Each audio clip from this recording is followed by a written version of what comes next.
अगर आप भी चाहते हैं कि आपन म्यूजिक के वीडियो सबसे पहले आप तक पहुंचे, तो लाल बटन को दबाकर चैनल को सब्सक्राइब जरूर कर ले और साथ में बेल आइकन को दबाना ना भूलें। हाय मुजफ्फरपुर के लीची के भाव डीजे अमित तिवारी के लीची के भाव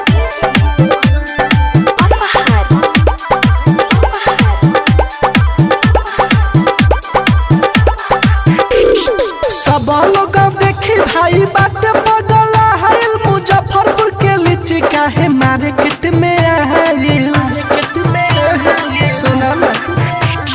सब लोग देखी भाई बाट बगला है मुजफ्फरपुर के लीची काहे मार्केट में आइल खइला से बोला भाई का भाव बा हाय मुजफ्फरपुर के लीची के का भाव बा भाई मुजफ्फरपुर के लीची के का भाव बा हाय मुजफ्फरपुर के लीची के का भाव बा ए भाई मुजफ्फरपुर के लीची के का भाव बा डीजे अमित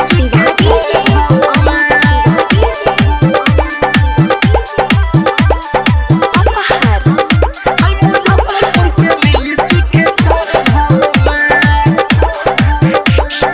ई हवा के लीची में हो खेला सवाद हो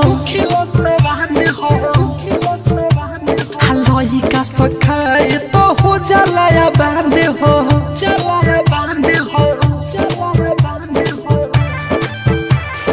ई हवा के लीची में हो खेला सवाद हो लाई का सखाए तो हो जलाया बांधे हो सुनर सुनर गोले लगी का जाओ बा हाय मुजफ्फरपुर के लीची के का भाव बा भाई मुजफ्फरपुर के लीची के का भाव बा हाय मुजफ्फरपुर के लीची के का भाव बा ए भाई मुजफ्फरपुर के लीची के का भाव बा डीजे अमित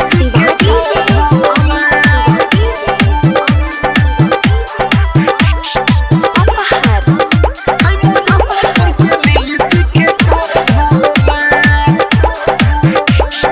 आशिक भय कहे मीठ लगे बाड़ा माल के खरीदे खातिर गहकी बखाड़ा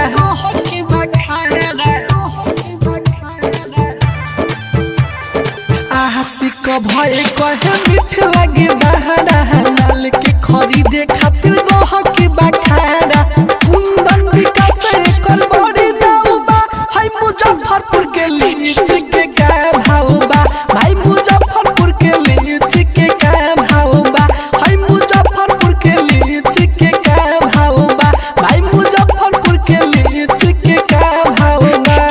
सब लोग देखी भाई बात बदला है मुजफ्फरपुर के लीची काहे मार्केट में आइल खइला से बोला भाई का भाव बा हाय मुजफ्फरपुर के लीची के का भाव बा भाई मुजफ्फरपुर के लीची के का भाव बा हाय मुजफ्फरपुर के लीची के का भाव बा ए भाई मुजफ्फरपुर के लीची के का भाव बा